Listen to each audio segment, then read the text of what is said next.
오늘 아침 메뉴는 사도행전 4장 36절에서 5장 11절까지의 말씀입니다. 오늘 말씀은 예루살렘에 있는 교회 공동체가 막 만들어져 가는 과정 속에 사건을 다루고 있습니다.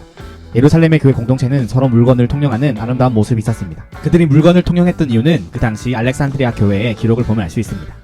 교회에서 구제를 했던 거린들이 19,000명이나 된다는 기록이 있습니다.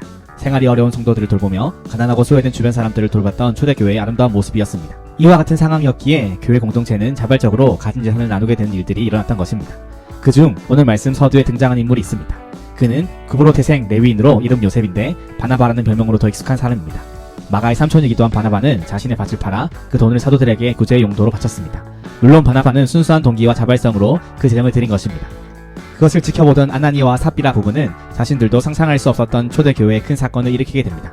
아나니아와 삽비라 부부도 재산 중에 밭을 팔아 사도들에게 바치는데 밭을 판 전액이 아니라 일부를 숨기고 일부를 바치게 됩니다.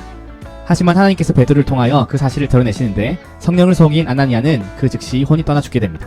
젊은 사람들이 아나니아를 장사하고 3시간 뒤 삽비라가 들어오는데 남편의 죽음을 모르는 상태입니다. 베드로가 땅을 판 값이 이것뿐이냐? 라는 질문에 이것뿐이라고 대답한 삽비라는 남편과 같이 죽음을 맞이하게 됩니다. 그리고 남편 옆에 장사하게 됩니다. 오늘 말씀은 무섭도록 즉각적으로 심판하시는 하나님을 보게 됩니다. 이 정도까지 하실 일인가? 라는 질문이 들 수도 있는 사건입니다. 그러나 하나님께서 이와 같이 즉각적인 심판을 하신 이유가 있습니다. 그것은 막 생겨나기 시작한 교회 공동체의 내적 순수성을 지키기 위함이었습니다.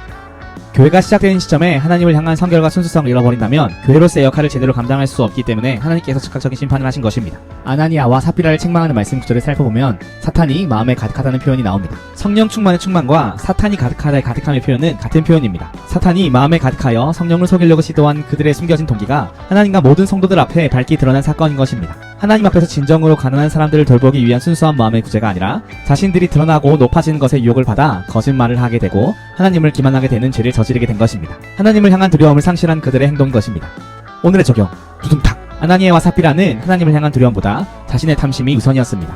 우리의 삶에 하나님을 향한 경외한 마음이 있는지를 점검해보고 하나님 앞에서 순수한 마음을 지키기 위해 어떤 도전이 있어야 할지 생각해봅시다.